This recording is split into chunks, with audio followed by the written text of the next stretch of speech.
अवनी का किस्सा हुआ खत्म। ईशा और मोनिका ने कर दिया बेनकाब। अवनी ईशा और सूरज से सिर्फ मोबाइल ही नहीं बल्कि एक और ऐसा राज छुपा रही थी जो अगर सामने नहीं आया तो 15 अगस्त का दिन आजादी के बजाय मातम में बदल जाएगा। ईशा को अवनी के प्लान पर शक तो हो गया है, लेकिन वह शक अधूरा है क्योंकि ईशा सिर्फ मोबाइल और उसमें सेव नंबर के बारे में ही सोच रही होती है। सच की जड़ तक जाने के लिए ईशा एक दिन की छुट्टी लेती है और मोनिका भाभी को अपने कमरे में बुलाती है क्योंकि अवनी के हाथ में मोबाइल सबसे पहले मोनिका ने ही देखा था।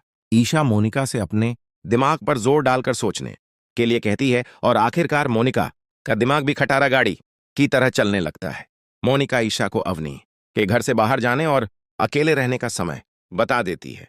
ईशा मोनिका के सिवा किसी को नहीं बताती कि आज वह ड्यूटी पर नहीं गई है।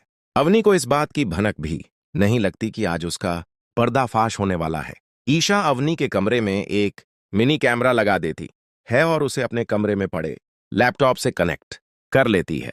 कमरे के अंदर अवनी का हर एक कदम ईशा का लगाया हुआ कैमरा रिकॉर्ड कर रहा है और कमरे के बाहर मोनिका अपनी नजर गड़ा कर बैठी हुई है।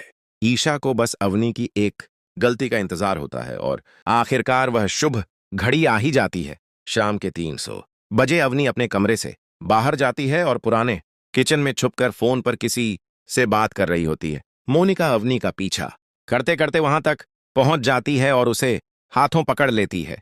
पक्के सबूत के लिए मोनिका अवनी का वीडियो बनाती है क्योंकि अवनी ने खुद ईशा से कहा था कि शाम के वक्त मां को फोन नहीं लगा सकते क्योंकि तब पापा होते हैं, लेकिन वह खुद शाम को छुपकर बात कर रही होती है। इसका मतलब साफ होता है कि सामने फोन पर माताजी नहीं बल्कि कोई और बहुया है जिसकी उंगलियों पर अवनी नाच रही है और सबको अपने झूठ के माया जाल में नचा रही है।